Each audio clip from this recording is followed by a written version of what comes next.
வேடிக்கை பாருங்க. சொன்னாங்க கண்டிஷன்ஸை ஃபாலோ பண்ணுங்கடா. என்ன வந்து அங்க வந்து மந்திரிகள் அழுது நடிக்கிறீங்க?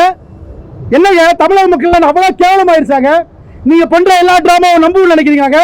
வழக்கறிஞர் நாங்க நம்ப மாட்டோங்க, குரல் கொடுப்போங்க. வழக்கறிஞர்களை கொதிச்சு போயிருக்கிறோம். 1000 பேர் எக்ஸ்ட்ரா வந்து தள்ளுமுள்ளு பண்ணி கத்தி எடுத்து வெட்டி செருப்பு எடுத்து அடிச்சு, செருப்பை நீங்க ரவுண்ட் பண்ணி விஷுவல் பண்றீங்களா? செருப்பு வந்து விழுதுட்டு அப்ப அவனை அடிச்சவன செருப்பு அடிச்சவன உங்களால விஷுவல் பண்ண முடியல. ஏன் அவனை தூக்கல? இது வரைக்கும் இன்வெஸ்டிகேஷன் வளையத்துக்குள்ள வரலாம? சொல்லுங்க. சொல்ல முடியாது. ஏன்னா நம்ம தானே செஞ்சோம். அப்புறம் எப்படி சொல்ல முடியும்? காழ்ப்புணர்ச்சி, அரசியல் காழ்ப்புணர்ச்சி. அரசியல் காழ்ப்புணர்ச்சி ஸ்டேஜ்ல பேசு. இதே 1977 புரட்சி தலைவர் எம்ஜிஆர் அவர்கள் வரும்பொழுது லட்டி சார்ஜ் பண்ணீங்க.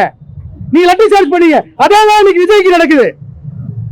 நீங்க உங்க பாலிடிக்ஸ் பண்ணுங்க. போய் பணவிகளை போய் சண்டை போடுங்க, ஸ்டேஜ் போட்டு சண்டை போடுங்க.